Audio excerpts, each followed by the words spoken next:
भगत सिंह एक स्वतंत्रता सेनानी थे। भगत सिंह ने साइमन कमीशन का विरोध किया था। उनके साथ लाला लाजपत राय थे। उन्होंने साइमन वापस जाओ का नारा लगाया। लगभग 23 साल की उम्र में ही उन्हें फांसी पर चढ़ा दिया गया। भगत सिंह का जन्म 28 सितंबर 1907 को लायलपुर जिले के बंगा में हुआ था, जो पाकिस्तान में स्थित है। यह 10 भाई बहन थे। भगत सिंह का नाम अमर शहीदों में लिया जाता है। उनका पैतृक गांव खटकड़ कला है, जो पंजाब में है। शहीद भगत सिंह भारत के महान स्वतंत्रता सेनानियों में से एक है, जिन्होंने हमें अपने देश के लिए मर मिटने की ताकत दी और यह बताया कि देश प्रेम क्या है। भगत सिंह का जन्म सिख परिवार में हुआ था। जब भगत सिंह का जन्म हुआ तो उनके पिता सरदार किशन सिंह जी जेल में थे। उनके चाचा श्री अजीत सिंह जी स्वतंत्रता सेनानी थे और उन्होंने भारतीय देशभक्ति एसोसिएशन भी बनाई थी। उनके पिता का नाम सरदार किशन सिंह सिंधु था और माता का नाम श्रीमती विद्यावती था। भगत सिंह जी का दाखिला दयानंद एंग्लो वैदिक हाई स्कूल में कराया था। बाद में नेशनल कॉलेज बीए की पढ़ाई छोड़कर भगत सिंह ने 1920 में महात्मा गांधी द्वारा चलाए गए असहयोग आंदोलन में भाग लेने लगे। गांधी जी विदेशी चीजों का बहिष्कार करते थे। 14 वर्ष की आयु में भगत सिंह ने सरकारी स्कूलों की किताबें और कपड़े जला दिए। सन 1926 में नौजवान भारत सभा में भगत सिंह को सेक्रेटरी बना दिया गया और इसके बाद सन 1928 में उन्होंने हिंदुस्तान सोशलिस्ट रिपब्लिकन एसोसिएशन को ज्वाइन किया। इसे चंद्रशेखर आजाद ने बनाया था और पूरे पार्टी को एकजुट कर वे 30 अक्टूबर 1928 को भारत में आ गए।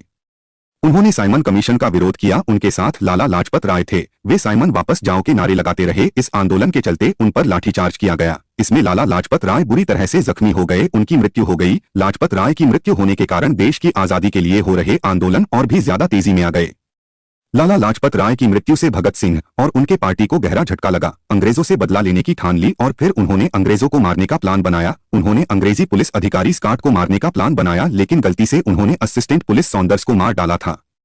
इस कारण अपने आप को बचाने के लिए भगत सिंह लाहौर चले गए। भगत सिंह को पकड़ने के लिए अंग्रेजी पुलिस ने चारों तरफ जाल बिछा दिए। इसके चलते भगत सिंह ने अपने आप को बचाने के लिए अपनी दाढ़ी और बाल कटवा लिए ताकि उन्हें कोई पहचान ना सके। ऐसा कहा जाता है कि समुदाय को शोभा नहीं देता, लेकिन भगत सिंह को अपने देशभक्ति से आगे कुछ भी नहीं दिख रहा था। चंद्रशेखर, राजदेव और सुखदेव भी मिल चुके थे और उन्होंने बड़ा धमाका करने की ठानी। 8 अप्रैल 1929 को भगत सिंह ने अपने साथी क्रांतिकारी बटुकेश्वर दत्त के साथ मिलकर ब्रिटिश सरकार की असेंबली में बम विस्फोट कर दिया। उस बम से केवल आवाज ही होती थी और उसे खाली स्थान पर ही फेंका गया ताकि किसी को हानि ना हो। इंकलाब जिंदाबाद के नारे लगाते रहे।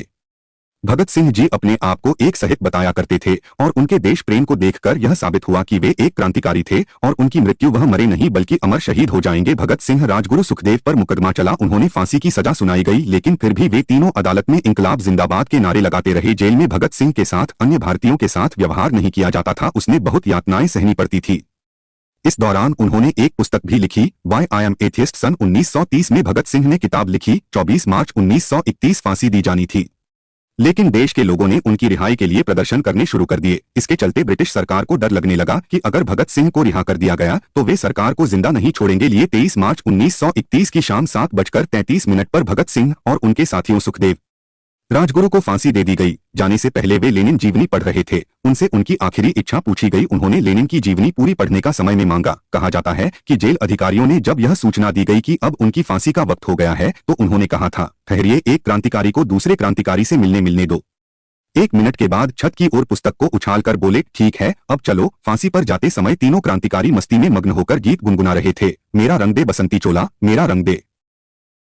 इस प्रकार वीर भगत सिंह की जीवनी खत्म हुई। अगर अच्छा लगा हो तो कृपया मेरे चैनल को सब्सक्राइब जरूर करें और मेरे वीडियो को लाइक करके ही जाएं। धन्यवाद। और किसी का जानकारी चाहिए तो मेरे कमेंट में उनका नाम बता दें, मैं वीडियो बना दूंगा।